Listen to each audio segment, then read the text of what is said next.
Hey, welcome to another edition of DevHub Live. I'm your host, Joe, alongside with Owen. How you doing today, Owen? Hello, I'm good. I'm cold, to be honest. That's why I'm in Cold. a big jumper. It's not still summer over there? No, no, summer ended before it started. So we're already on to fall. Nice. Fall. Yes. Well, tons of stuff happening in the near ecosystem, especially around building for developers and all kinds of stuff. And today, AI stuff has been in the news a lot, but there's a side of it that I think is hasn't really been talked about too much, and we're lucky enough to have Plug join us to talk about public good funding leveraging AI. This is something that I don't know much about, and so I'm certainly eager to learn more. Public goods funding, I think, is an important part of any ecosystem, especially if you're dealing with open source. And, again, just general trying to, like it says in the name, public goods. So we wanted to take the time to kind of go through that and everything else. If we have time, we'll maybe catch up on the news near the back end. We have a lot of stuff that are uh, going on in the ecosystem that we can maybe kind of just talk about a little bit. But From our let's new beautiful newsletter. yes, if you haven't already subscribed, it's scrolling down below. Our newsletter comes out each week.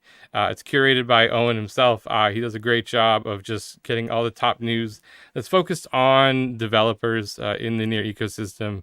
And so, if you want to catch up on that, it's a great way to do that. But without any further ado, let's bring up Plug. Thank Hey, you Plug, so thanks much. for joining us today. Thank you so much for Hey, having. How you doing, Owen? How you doing, Joe? I'm Finally, well. Well, DevHub good. live. Wow, I feel like I made it in the near ecosystem. Okay. Yeah, I think, this is it. You've peaked now. There's yeah, nothing better.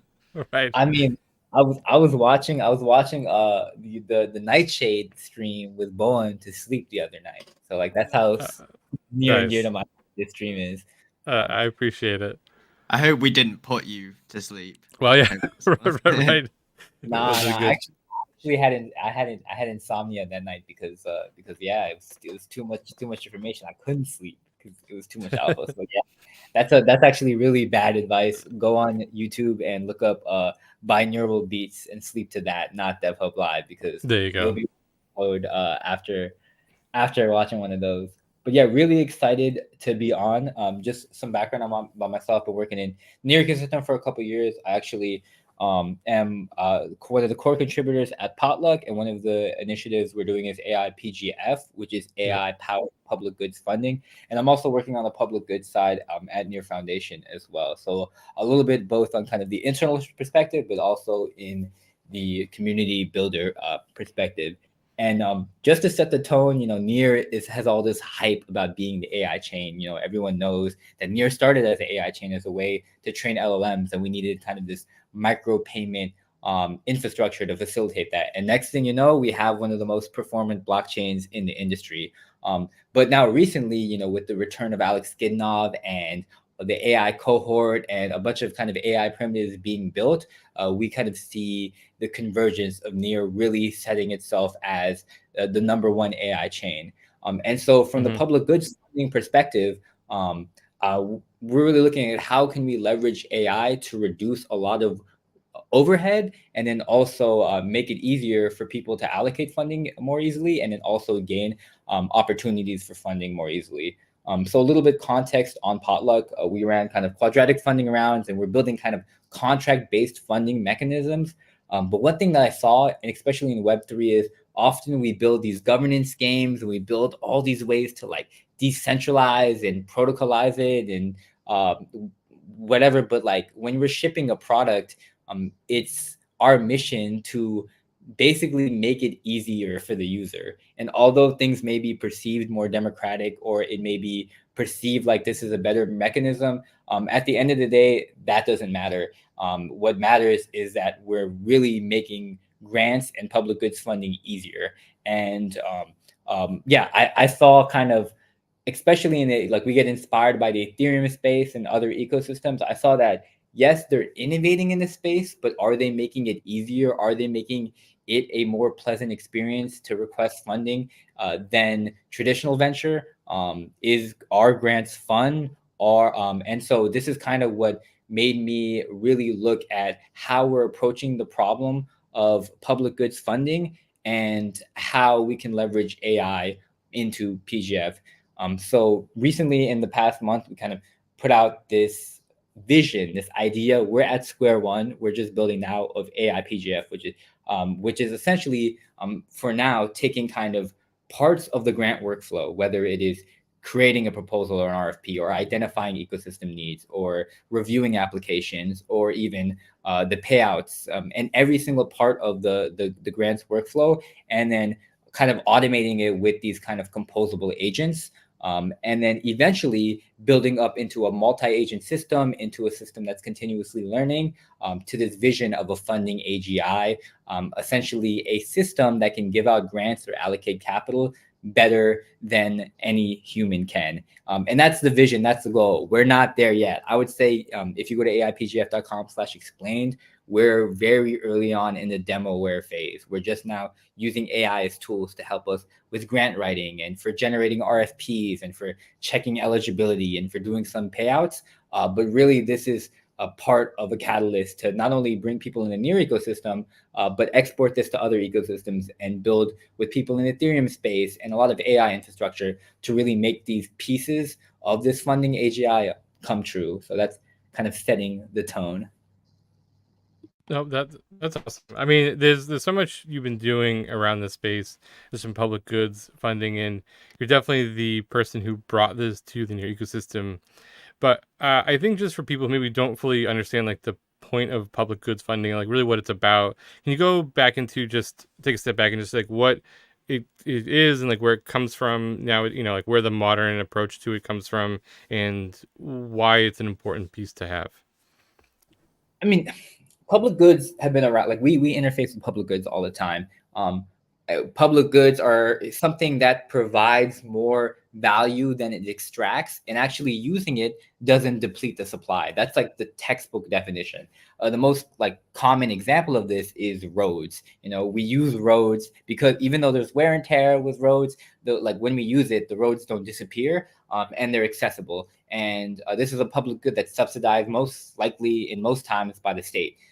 And so this is like the classic example of like us using public goods. But in the context of like open source ecosystems, and in this case, near like we're a blockchain ecosystem, public goods tend to mean open source software in most instances, or at least a free service that you can use. It may not be open source, but you can at least interface. And maybe an example is Shard, like you guys provide free subsidized mints that people can use, and you do it for the community, and you're not taking a charge. PikeSpeak, although they're not open source, they have an API anyone can use, and that Right. itself, a public good, and it doesn't deplete the more you use it. And open source software, anyone is like free to fork it, and and so given that context, like public goods have always existed. And public goods on Near have always existed before I kind of started throwing these buzzwords around. And funding mechanisms existed around this too. Like DevHub is one of the main, fund docs. You guys are contributors, and you guys are building software around that. You guys have the DevHub portal. That's what we forked for AIPGF forum there. And we're customizing it because it's a public good and it helped us ship faster and build too. I thought it looked familiar. Yeah, it's and we're customizing and yes, shout out to I've been watching DevHub since the first push on Boss, so I'm Nice. to jump on that, and it's a shout out to y'all for that software. It's built on Boss, and Boss is a public good, and the reason why we care about public goods in the system is like from like the foundation perspective and the ecosystem hat outside of the founder hat, it's like our job for people coming and building on Near, and especially founders, to be able to go from 0 to 1 as quickly as possible, to have the tool set where they're not necessarily worried about the infrastructure. They're not worried about building a grants portal. They can actually worry about what founders do and addressing the problem. And so that's essentially why I think it's very important. Like we need to make it as easy as possible for founders to build something useful. And that's where I think public goods is critical. And so, yeah, like that's kind of the context. And but within the kind of the terminology of public goods funding, I think mostly it's been popularized in the Ethereum space because they have the meme of public goods funding, and they're really innovating in different types of funding mechanisms. So normally we're used to public goods funding mechanisms being direct grants. You have a pool of capital, you have people voting on it, you have maybe inbound applications, and you allocate capital accordingly, and then you may have checks and balances like KYC, and so forth. Then there's starting to be like more innovative mechanisms where, okay, maybe it's not just this manual process, maybe it's direct grants to a DAO, or maybe the voting is different in the mechanism where it's not just council based, it's token based or stake weighted voting. In the Ethereum space, a lot of people experimented with quadratic funding, popularized by a paper with this dude named Glenn and then Vitalik. And essentially, and this is one of the first experiments that we did where essentially it makes it so that the more unique humans that donate to a project, the more of a matching pool they get. And so this kind of democratic way of voting. And then there's new things in the Ethereum ecosystem like retroactive public goods funding, whether they hit certain on-chain metrics, and then based on work they've already done, they get funded afterward. And there's been so like anything can be considered a funding mech. Like even an ICO or a token generation event is a funding mechanism. But then the public goods is really just that kind of definition of like something that doesn't extract value. So like we see public goods everywhere. We use public goods. We're used to public goods funding mechanisms. But as a field and as a meta, like the Ethereum space has really pushed this forward, and now different people are building different mechanisms and different experiments around it. So yeah, I'm glad to be like one of the people in NEAR that are really pushing this forward. But then also, I look at it as like a lot of times we play these layer one games where we're like, oh yeah, we're the best layer one, and we're doing a really good job now where it's like chain abstraction really gives us an opportunity, and DA gives us an opportunity to interact and forefront with these different chains. But really the public good space is full of like regens, people who believe in regeneration, and there's way more collaborative environment there. So I love being in a subsect of Web3 that cares about impact and that has these kind of values of decentralization and just wanting to proliferate positive impact at scale. So it's familiar, but like I would highly recommend people who care about open source to actually get into like the weeds of like how to build these different mechanisms. But in the context of merging AI in there, there's only been a few experiments. And so that's where, we have this unique advantage coming from NEAR. When one of the co-founders of Transformers, the T in ChatGPT, really gives us this kind of edge to take what we love in AI and then bring it to the space where the rest of the ecosystem can really respect it. And then we can tie into other elements like chain abstraction. So it's a really beautiful time to be kind of introducing this in the space. That's really interesting. I think I'd be curious to hear more about like what stage you are at right now with the AI public goods funding. Like you were saying, there's only some small AI components of it now. And like, are you funding any proposals at the moment? And I'd be interested. You gave some examples of roads as like general public good, and then you went more specific to like blockchain. And then what to zoom in even closer, this like Web3 and AI, what are you looking to fund? What sort of tools or other public goods are you looking to fund around that? Or will that be up for the AI to decide? Yeah, and so like we're not there yet where the AI is deciding everything. So, and this is why one of the first agents we made was an eligibility assessment agent that's on AIPGF.com that lets you know. I saw that. That looks interesting. Looks cool. Yeah, and because people were submitting stuff that wasn't relevant in the context of like the AIPGF program. So just in the context of like what we're thinking at the foundation level, like we're thinking of how to best ideate for AI public goods, what AI public goods kind of need to be built to build this user-owned stack. But in the context of the AI PGF program, this is a very meta program. It is a grants program that funds the research and builds around the intersection of AI and grants. And so it's not just like, hey, I developed a foundational model. It's people who are building. So there's a few projects that are applying today that are basically using pulling from, for example, like Masa, which is a Near Horizon partner, taking the Twitter data and seeing if all of the team members are actually part of the project and they're actively tweeting about it, or to see if the project is dead, if they're pushing to GitHub and pulling from kind of these decentralized AI data sources and then using that as an independent agent.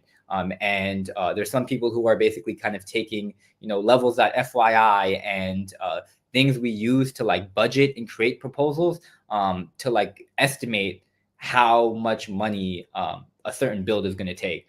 And so really our main job right now is to take parts of these workflows and reduce overhead, and then find teams to build open source agents that leverage kind of a decentralized AI component. Maybe they read data from on-chain, or they actually do the payments layer on-chain to build parts of the stack. Because right now where we're at in terms of AI agents is that AI agents are way better when they're specialized. It's way better to have, you heard like jack of all trades, master of none.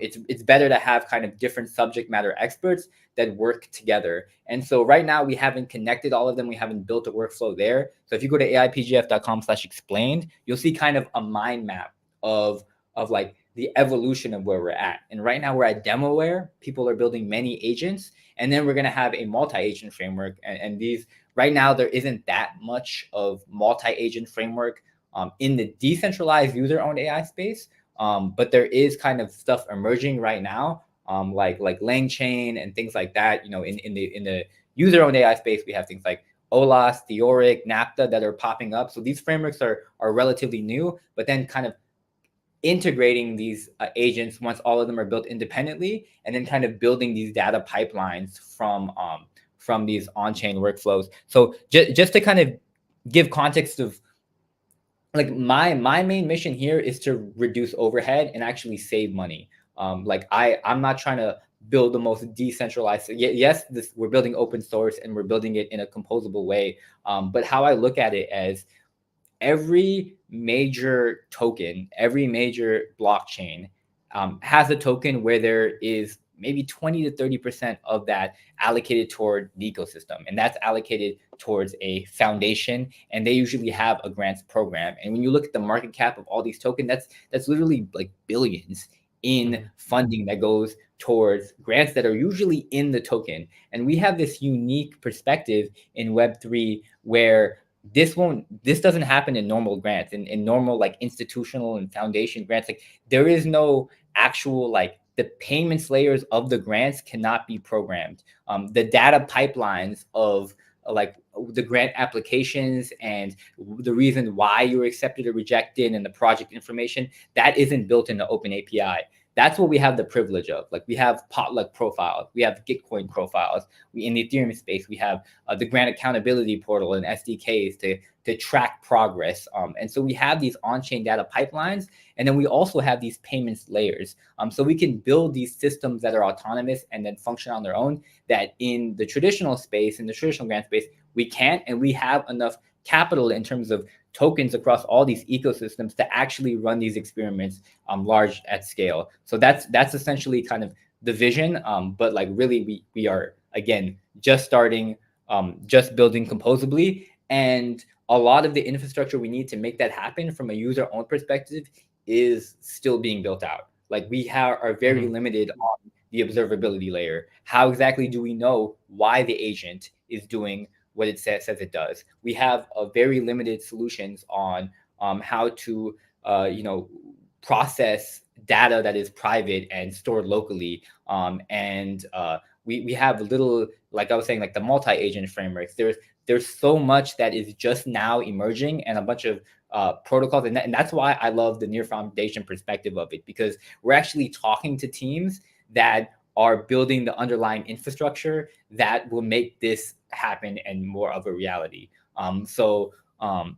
Yeah, I know I went kind of all over the place, but yeah, this is a relatively new field. We're kind of building at it, and that's honestly why I think this is so kind of beautiful to export, because I'm talking to these other foundations and people who are interested in chain abstraction, and they're like, hey, I have a grants program.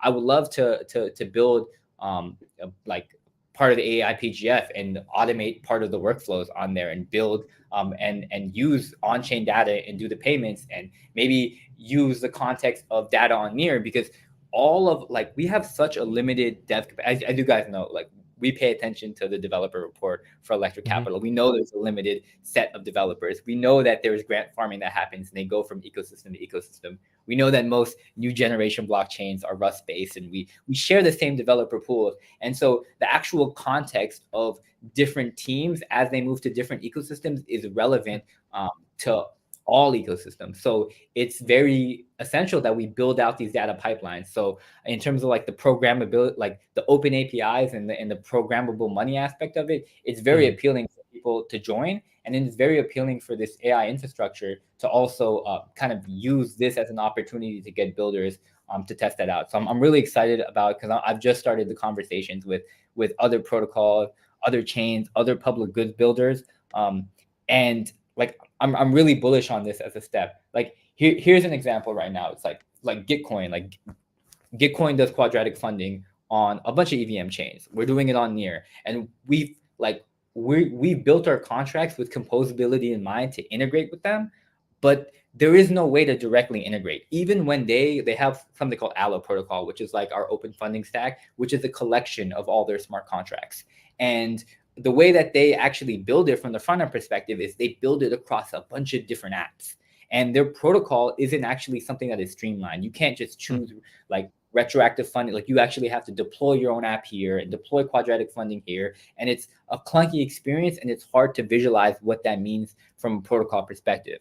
But now with these agents, like I can basically build an agent that interfaces with their quadratic funding, with Via Price's campaigns, with Karma's grant accountability portal, with our contracts on Near, and actually build it more composably than integrating our front ends and adding chains will be too. And so like that's where I really see like not only as a potential opportunity for collaboration, but really as a focal attention, like a composable way of integrating other protocols and then distributing it across a bunch of different applications. So the potential is huge, but again, like we're early, as a catchphrase in Web3 is.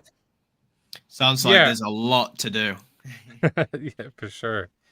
I like, I mean, you guys are being very thoughtful about everything that you're trying to do here. I wonder, as you start to prioritize how you go about this, is it something where it's about like having things done in stages, where you're saying like, look, first we need to make sure that we have the data in the way that we want it. How are we going to provide transparency? Because, you know, the thing that definitely comes to mind immediately is, like you said it yourself, like, how do I know the agent is actually doing X, Y, and Z? Or like, what are they actually evaluating on that? Is that part of the initial design of like, can we surface that from the beginning? Or is it like, can we get to the agent first and then we'll see if we can go back and get that data out? Yeah, so I mean, like observability in terms of is fairly new. Like there's some protocols we're talking like Arise and like and Agent Ops just raised a bunch of, like they raised 2 mil. And LangChain, they have an observability thing that's like kind of there's different components of it, but like where the way we're doing it is we're looking at our ecosystem needs and building around that. Like for example, like you guys know Pagoda is winding down, and there is a bunch of infrastructure that needs to be transitioned, and we got to write a bunch of RFPs as part of that. I'm writing those RFPs, and it's like estimated, like, you know, like the backlog for the IC for like writing RFPs is very large. They're expecting like a couple weeks to just write out these specs and collect them. If I can save half that time in terms of a business value, that is very valuable. And so that's kind of more of like on the lines of like how I'm thinking of it. It's like, okay, what are we doing right now in the ecosystem? How do we automate that and then open source that process so there's like a direct business value? And then it's beautiful because the IC operates on this public good that is the DevHub portal, which has its own contract, which has information about RFPs on chain, which has information about projects and proposals on chain, which has comments onto why those decisions are made. So we can then kind of take this, okay, just the creation of RFPs, and then we can actually train it based on existing data and build it into existing workflows. So how I'm thinking of it is I'm like talking to these different ecosystems, seeing what part of the life cycle can most be automated in the kind of in a way that doesn't provide a lot of, because there's this trust element of like we're not going to give a robot money, like there's that kind of fear of it. And even today we did a code review session with Jazz where we're going over like Bite agents. And like even in the API, one parameter would just pass there and we couldn't explain why. Even when I was trying to build the RFP agent today, like they're like making sure that like the output is a same structured markdown as the template I did. Even that is difficult. Like OpenAI just released the structured outputs, and LangChain has a version of like structured outputs, but like having it programmable where the like output is going to be of one type is very important, because that output can also be the input to the next agent as well. So it's it's a little bit like a tool set right now, and we don't necessarily have the tools, but at the same time, like we are already using AI in the workflow, so it's a lot like automation built into these on-chain workflows.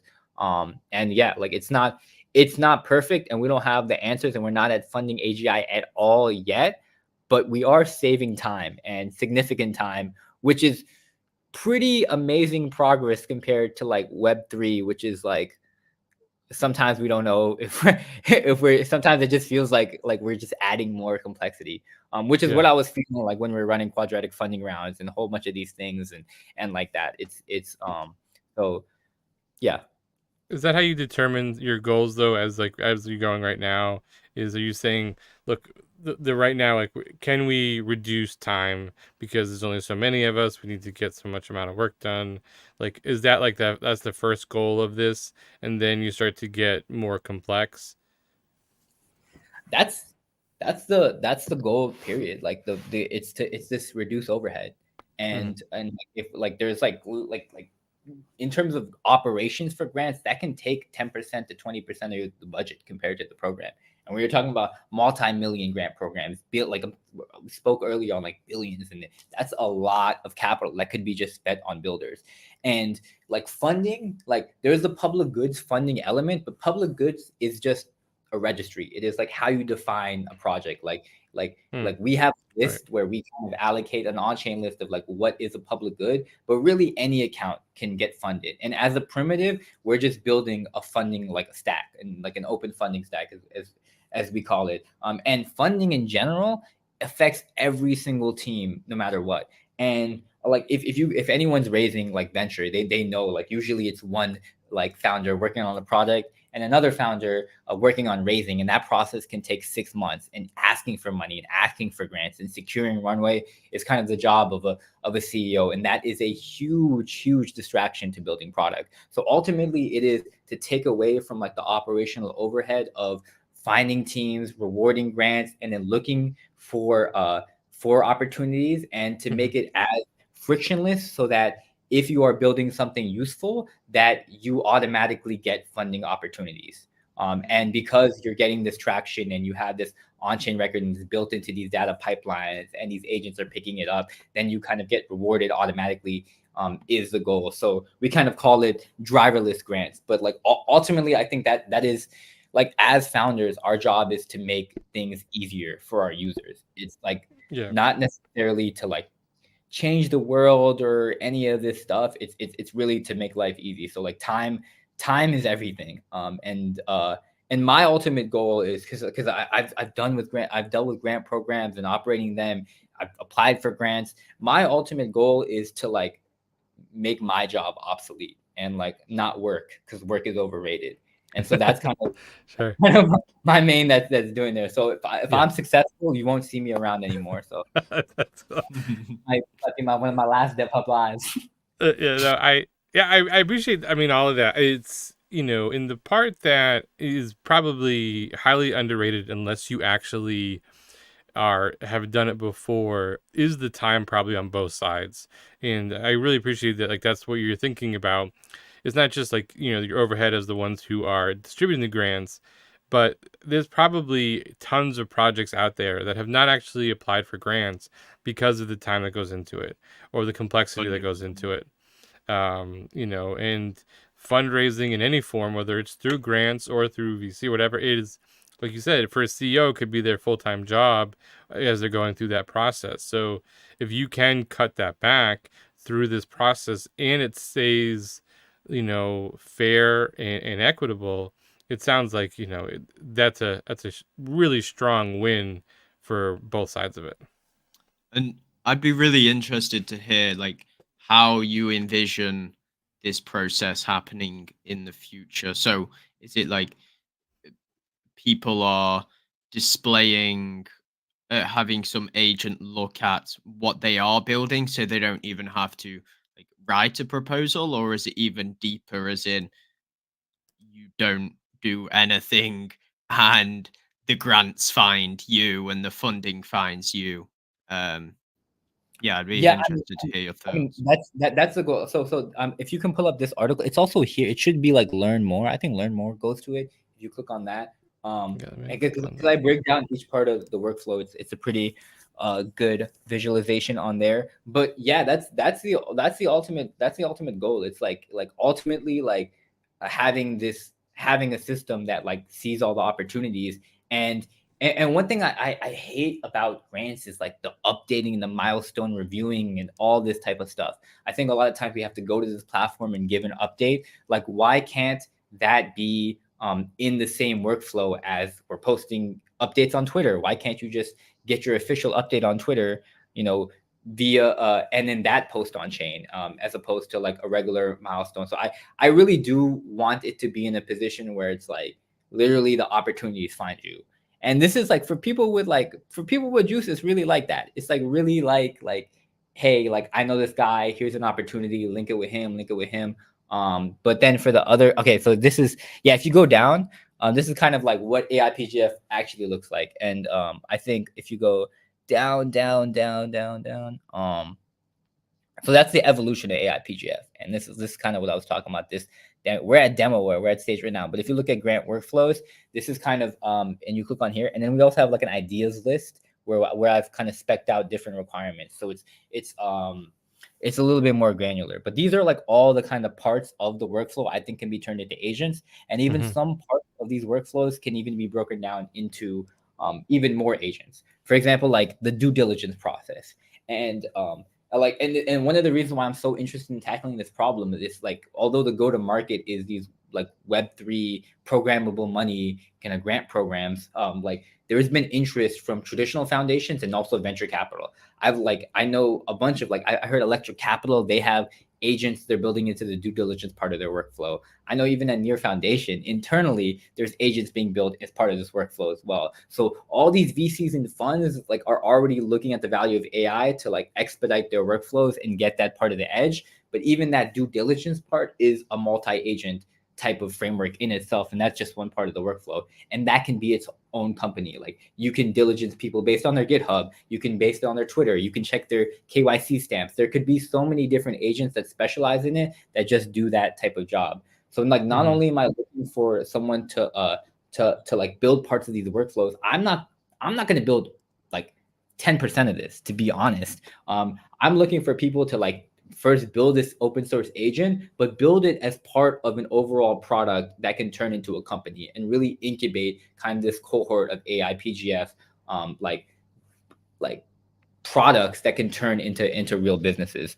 So this is and so like every single part, I think there's a room for automation, and there's actual like and there's around like 30 specs. If you go down like this Notion document, where these are essentially RFPs, where people are starting to complete, and then we have a Telegram channel where I'm basically meeting up with people and helping them kind of scope it out, see what their project is, and see if there's something within this. And this is a live document. I'm like actively adding to this every day. We build in public. All my mistakes are on chain. So yeah, be on the lookout for that. Nice. So what's interesting here, so I just want to make sure we're on the same page of it. So not only are you trying to build out this feature and have this available to users, but like part of actually building this is part of the public goods funding that you're trying to do as well too. So it's like a cyclical type of thing of like, hey, we'll help fund you helping build part of this that can lead to better funding and so on and so forth.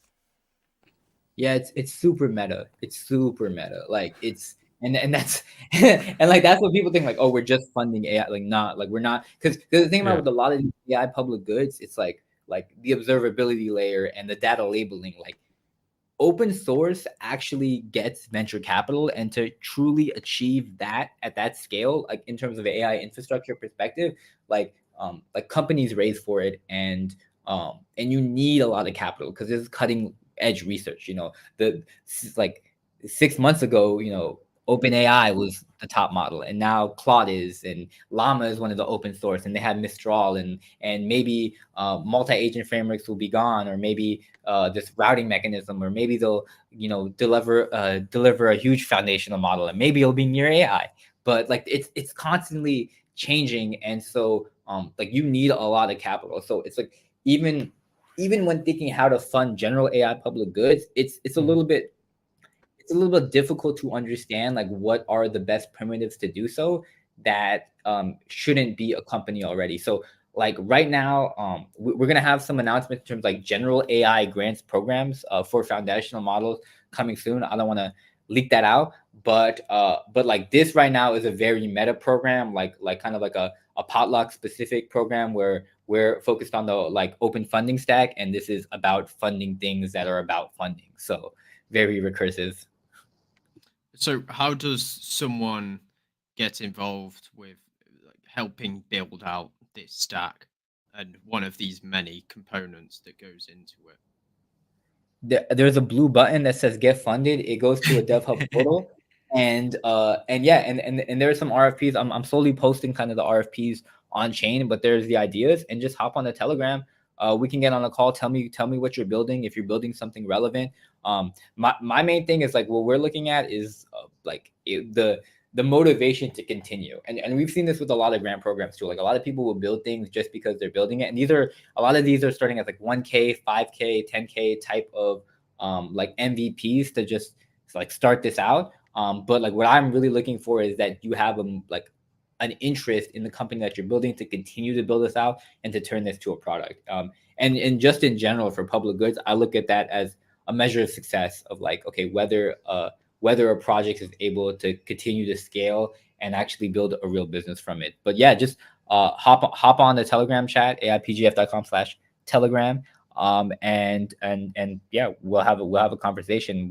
I've been helping a lot of different teams kind of draft up their RFPs, making sure it's within the scope. There's only like a few of these now, and that's why I made that eligibility agent. People were posting stuff on there that was like not relevant, and so that's kind of like where like I'm like there's like a cohort of teams right now where we're kind of discussing and specking things out. But yeah, you can just get involved today. I would look at the ideas board. There's an ideas tab there, and then you can see like that ongoing notions of like relevant ideas. And yeah, I'll be specking that out too. That's kind of also, I'm doing a lot of RFPs. That's why I need this RFP agent there, because yeah, expect a lot of kind of upcoming bounties with people from like the user-owned AI stack coming soon. That's like the next, and then some Ethereum public goods funding. We'll have our first kind of Ethereum co-sponsored bounty today with a campaign protocol on there. But That's cool. yeah, there's some specs there. Yeah, I mean, this is really, really well thought out. How does this tie into your other project of Potluck? I mean, and this is what I was saying. Like Potluck, we're building an open funding stack, and like ultimately, like that is our goal to make funding easier. And we look at AI as like the best way to do this. Yes, we have the smart contract elements, and that like the social layer, the the impact layer, the identity layer, all part of this, and that we can use to build into the agents. But primarily, this is what we're going to start focusing on. There's on the smart contract level, we're actually like making pots, which are these ideas of like being able to have these pools of money where projects can apply to, and there's some type of voting mechanism. And then every time that there's a payout, there's essentially needs to be like on-chain challenges. And every time there's a new payout, there's this kind of challenge period, and then this kind of compliance like this. It's essentially a smart contract for funding pools for competitions for projects. And you can kind of audit that trace in there. And so we were using quadratic funding, but we're basically building out systems so that any type of mechanism can be plugged in and developers can plug into that. And that's kind of how we're looking at it. And we have some other applications where they're more kind of competition-based things. Yeah, we're building that, but mainly we're focusing now on building out these funding workflows and building out this funding AGI. So in terms of like AI PGF, I look at it as, it's currently a proactive grants program, but it's also a movement to push the fields into further kind of the intersection of AI and public goods funding. But in terms of Potluck, this is primarily what we'll be allocating most of our resources to. Like from here on forward, we're just kind of finishing up building out a lot of our old tools. It's nice that your own system is embodying like what you're funding, right? So it's not just recursive, but you're also building this open source platform that will be open source, and then you're funding other open source projects. So you're not just doing this for the benefit of the platform, but also benefit of the research and help other communities and protocols out, like they've helped you, like you were saying. You've took a lot of inspiration from Ethereum and elsewhere, so it's nice that you can sort of give back with what you're doing here. Yeah, I want people to look at this and be like, yo, this plug guy, like he's not even showing his face. He's like sketchy. He's crazy. Crazy. I'm gonna take Potluck code and I'm gonna fork it. I'm gonna build something better.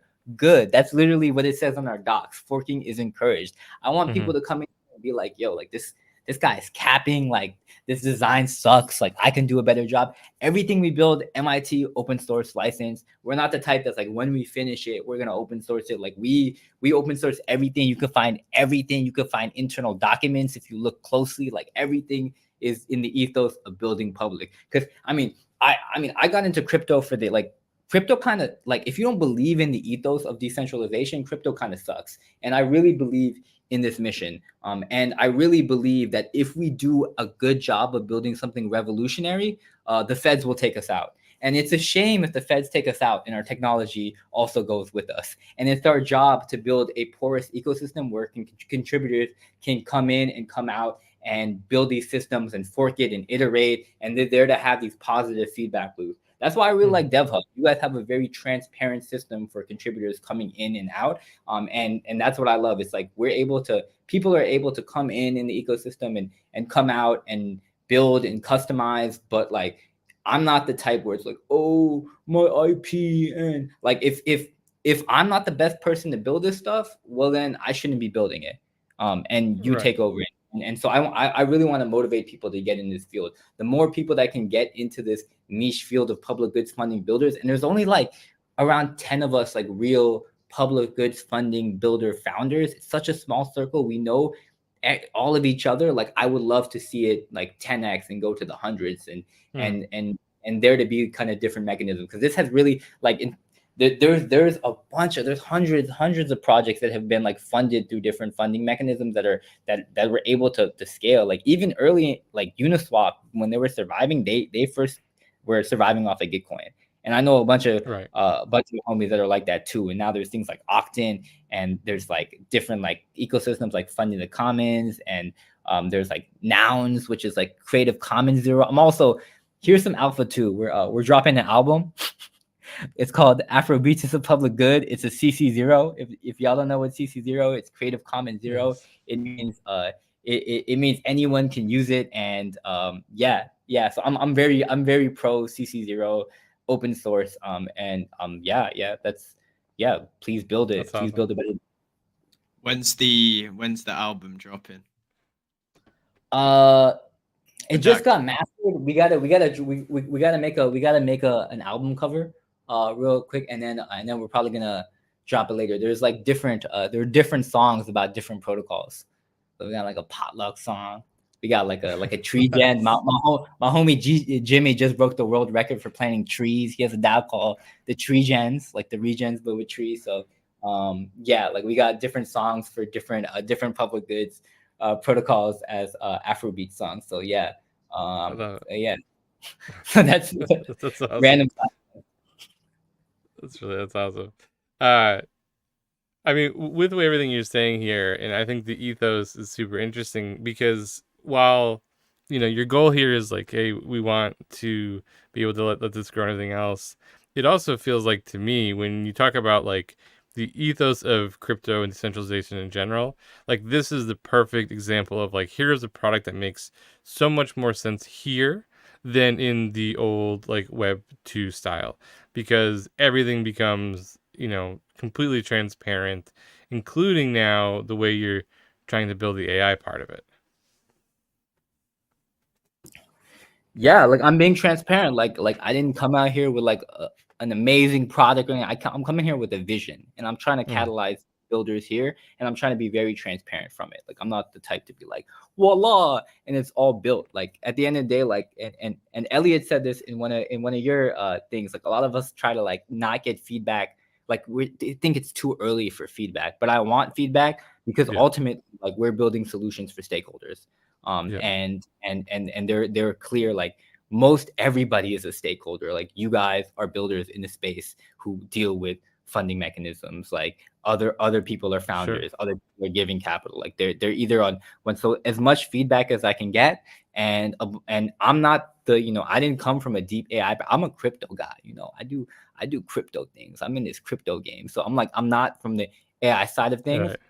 But like I'm learning. And so like just being open about this and learning from each other. Like this is a way different type of vibe than the AI office hours where they're trying to quantize different, ternary matrices and optimize their whatever they're doing, So like this is definitely a different vibe than that. So I'm here to learn.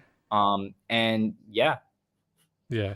No, and I think though this product as a whole is also like a really strong product fit for crypto, period. Like just the concept of public goods funding, and doing that through crypto, to me makes all the sense in the world, because again, it's the old thing too that of like, just if you've ever worked in any kind of charity organization or just been around it, you see like there is so much stuff that is not really public. There's so much stuff that happens behind the scenes.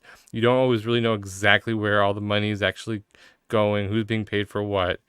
This kind of public goods funding part of it, to me, is like, this is what charities should have been doing all along. And now you can actually do that in the way that you guys are trying to build this now. It sounds like that the goal is to make it fully autonomous, that anybody can step in and do this.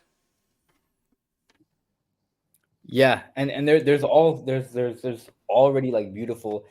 At the end of the day, like I think what we have to do, even if it's like a Web 2 counterpart, is like we have to make it easier than them. Even in the public good space, some of my peers at Endowment did exactly this.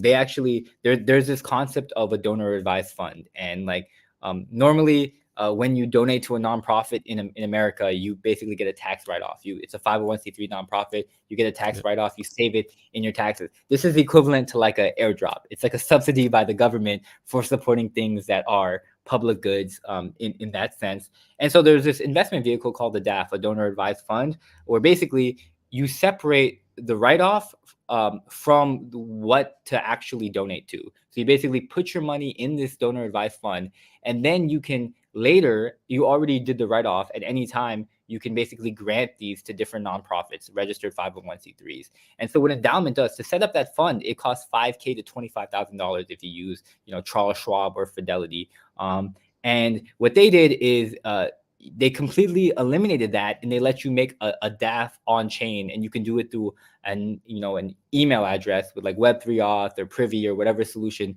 that they're using. And then they automatically make wallets for every single project on the 501c3 like IRS registry. And then so you can donate to projects and get a tax write-off and do it, save 5K to 25K cheaper. And then projects can just claim it if they have money. So they built an experience that is cheaper than the Web2 alternative, and that like what didn't exist before. And so like kind of using this ethos, I really like, I don't like why, like a lot of times we're building, okay, so like near social, for example, are we really making it easier than Twitter? Are we really making it cheaper than Twitter? And I think like we kind of put ourselves in this bubble, like, oh yeah, we're in Web3, so like it's allowed to suck. I don't think that's the case. And I think especially with this next wave of consumer applications, we're really going to see like, can we beat the traditional experience? And this is the case for user-owned AI. Like this is like people are looking at hyperbolic and they're looking at exhibits and they're like, you know what? This is actually the way that I can, better buy compute. This is the better way where I can actually, like Modulus and people who are using ZKML. This is how I actually prove that the model that I'm using like is that model. And so like I'm starting to see solutions emerge like this. But yeah, like that's something I like really want to differ. Like if you're building something, and I built a lot of crappy stuff in my day, and that just like doesn't help anybody and like doesn't make things easier. I think like every founder should look at it and be like, am I making things easier? Sure. I love that sentiment of, like it's not enough to just either try to copy what's in Web 2 or, a crappier version of it. And it is really about hopefully accelerating it, because you're right. Like it's hard to make the argument when the experience is much worse and it's not really providing much better benefit overall. So I hope to see that more people are starting to follow that and what you guys are trying to do. And I really certainly appreciate the self-awareness of, limitations as well, because I think that's something that's often missing here in this ecosystem, not just Near, but cryptos in general, of just that self-awareness of like what actually is quality and the legitimate product and all that stuff. Yeah. And I love to see more builders come through. And this is also one of like the many initiatives in the Near ecosystem that's really tailored towards bringing that top of the funnel builders in. So like right now you can, like a lot of people like, okay, I'm not ready. I'm not looking for venture. I'm not sure if I want to get into the Horizon cohort, or I'm not building into chain abstraction, or maybe I want to build agents. So like you have this opportunity to build agents. You have Bite for agents. You have the Redacted Hackathon. So there's like a lot of opportunities for top of the funnel builders. And also like one of the things that that we're kind of cooking up, and I love the DevHub builder calls, is there's an upcoming AI community call. Should we drop it, Owen? Should we drop the alpha, or is it too alpha? We already mentioned the album, might as well have we decided on the date yet? That's the question. Yeah, I think the date works. I'm not gonna lie, it's gonna be 1 a.m. my time. We're headed to Token, but I'm gonna still make it. Yeah, I got to. I'm gonna schedule my flight just to like make it on here. Maybe doing the builder call from the airport. Who knows? But like, let's do it then. So, not next Wednesday. How many Wednesdays in advance? the 19th. The 19th, Wednesday the 19th, 4 p.m. UTC, AI community call. Well, we're going to be talking about all things AI, getting some projects involved. Do you want to talk about it more, Plug? I don't have too much idea what we're going to have going on. Yeah, this primarily comes to like near the AI office hours are primary research, and they're kind of tailored to Web 2 researchers. And like there's a lot of people building part of this user-owned AI stack, not even part of our cohort. People that are already integrated into the near ecosystem, people are building tools, people who are like indexers, and they're now becoming decentralized data solutions. There's just a whole bunch of building happening on a grassroots level that we can highlight, and a bunch of primitives. There's and also a bunch of needs that we have to discuss as builders. Like, I can come in here and I can meditate and be like, these are the AI public goods that are needed. But really, it comes from like what builders want. And so, really, the AI community call is serving as like a top of the funnel place for builders to discuss, to showcase what they're building, and to highlight new projects that like you may not know that are building, but that are essential to part of this stack. And yeah, it's gonna be fun. It's a lot of days to prepare, 20 days. We don't have anything scheduled. If you're listening right now, I mean, we have a few teams that we're waiting for this, and this is it. This came from demand. But if you're looking to present something, you're building in this space. There's a bunch of stuff I'm excited about, or I want to talk about, like Python on here. We need that, as a library. There's pretty cool stuff that Guillermo built with contract and resume functionalities. There's an element of like DA and a bunch of AI chains are using it. There's so much kind of different elements. There's a bunch of alpha. I don't know what I can drop then, but There's yeah, unlimited things you can build. Seems like. yeah, Are you there's going to unlimited. get? Are you going to get people involved during Redacted? Get people building Oh, agents. Is that your mission? yeah. I mean, up until then. So I mean, the official kickoff is like next week. So really, Korea Blockchain Week, there is a B Water Alpha Hackathon happening IRL there. So there's a hacking opportunity there. There's ongoing agents with like us and Bite, and we also build agents inside of Bite. So pretty meta in there. And there's like 500K for chain abstraction and agents, and you can even build chain abstracted agents.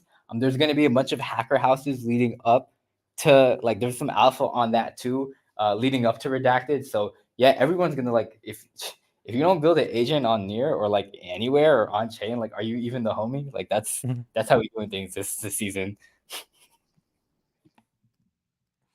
Love it. Too I love true. it. Yeah, no, there is so much information coming out very soon about stuff that's happening with the hackathon. If you're not signed up for updates, here I'll bring this back up. You can check out the site. I'll put the link up here as well. This is something that we really encourage people to check out. Tons of prizes. Uh, you know, the registration's open. You can start forming a team now. Start planning. We're gonna do a kickoff next week. There is room for everything. That is AI, chain abstraction, tons of different stuff. So definitely check it out. Or just your basics. Build whatever you want, as long as it's cool. Yeah, yeah. Build it if it uses near in some form. It is most likely eligible for the hackathon, and you have like 2 months to build, which is awesome. So definitely excited about this one. Yeah, and this is actually NearCon. Like this is like the biggest event in the near ecosystem. We just abstracted the name because we're so abstract now. So this is it. This is the one like for any of y'all who's sleeping who's like, yo, when are y'all getting together for NearCon and like having a big hack? This is that. Yeah, yeah. This isn't just the biggest event in the near ecosystem. It's gonna be the biggest event ever. Hopefully, Yeah. And DevCon's happening right after that. So like we're really like Ethereum's gonna be there and be like, damn, who's this? Who's on my It's block? all in Asia. It's all happening in Asia. that's for sure. Well, Okay. awesome. Uh, Plug, this was awesome. You come in and break this down for us. I really, I've always been really appreciative of all the work and effort you put in to everything, and I love where this is going, and excited to see, all the updates here that are going to continue to come out. And I'll say it, I'll repeat it for them. go check out the website and really, I think, see if you can contribute. It's worth your time. There's a lot of really cool stuff that's happening. The website's at the bottom here, and you can get paid for the work that you're doing too. It's not about it's okay to want to earn money, and as long as you are contributing and giving something back, it's an awesome opportunity for people. Thanks so much for having me. Really appreciative you guys got this going. It's beautiful to see y'all live. So yeah, absolutely. Thanks again for coming on. I know it's probably late wherever you are. So yeah, take care. All right, see ya. All right. Goodbye. And that was interesting. I mean, I certainly learned a lot. I don't know about you, but there's just so much to it I don't know. He said he didn't know much about AI, but seemed to know a lot more than me. So yeah, I learned a lot there. It's great. And the breakdown stuff was awesome. It was just all the parts that go into it. Yeah, it seems like there's many parts. So if you're looking for something to build and you want to build with AI, build one of these agents for sure. Yeah, absolutely.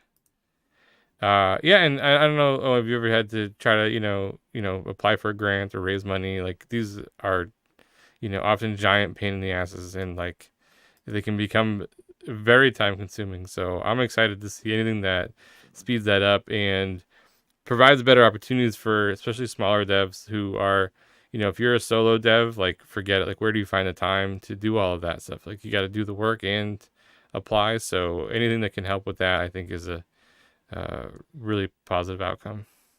Yes, as much time you can have just dedicated to building is a huge bonus for sure. Yeah. I've applied for grants in the past, and yeah, it's not something I want to be doing. It's something you may need to do. It's something that's beneficial, but it's not enjoyable. No, definitely is not enjoyable in the least. And if you can have one of those tools, like Plug was saying, and featured, that you can actually see if your project fits within the scope, if your project is inevitable to be denied, you can save yourself those man hours by just typing in your project there. Absolutely. Yeah, no, I mean, I think there's so many great opportunities here. So I'm excited to see how this grows. Definitely. We're up to an hour here. I want to, I don't want to say dive into all the news and everything here, but if you aren't following along, check out the newsletter. You can even get to some back issues. There is so much happening. We could probably do another 2 hours just talking about news stories that are happening right now. And really come check that out. If there are things that you are interested in, you want to get more information, if you have questions about stuff, please reach out to us at DevHub. All our socials are easily available. We're at near DevHub on pretty much everything. Reach out to us and make sure, let us know like what you want to learn more about. Let us know if you have questions about something. We can direct you a certain way, whatever that looks like. But it all starts with signing up for the newsletter. Anything else you want to end up with? I think you wrapped it up pretty perfectly, like always. I'm just more and more hyped each week on the lead up to Redacted. I can't believe it's happening in a week's time or something. It kicks off next week. Yeah, it's going to be awesome. 2 months of hacking, and then it all coming together in Bangkok in November. So I'm just excited. The question is, are you building something for it?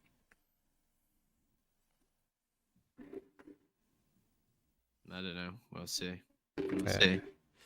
I have a couple ideas. I may be submitting something myself.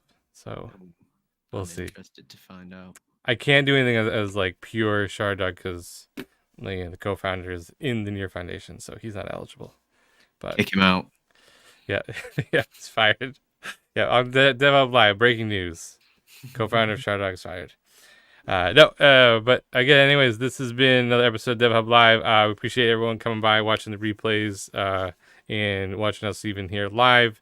Thank you again to check out again the website, and again there's so much awesome stuff going on. There are still opportunities to get grants in your ecosystem, and these are one of the ways here. Check out Potluck and all the different cool things that are happening there as well. We'll be looking forward to that album dropping anytime here, and so much great stuff that's constantly happening in the Near ecosystem. So please follow along, check out the newsletter, and we will see you same time next week. Take care. Bye.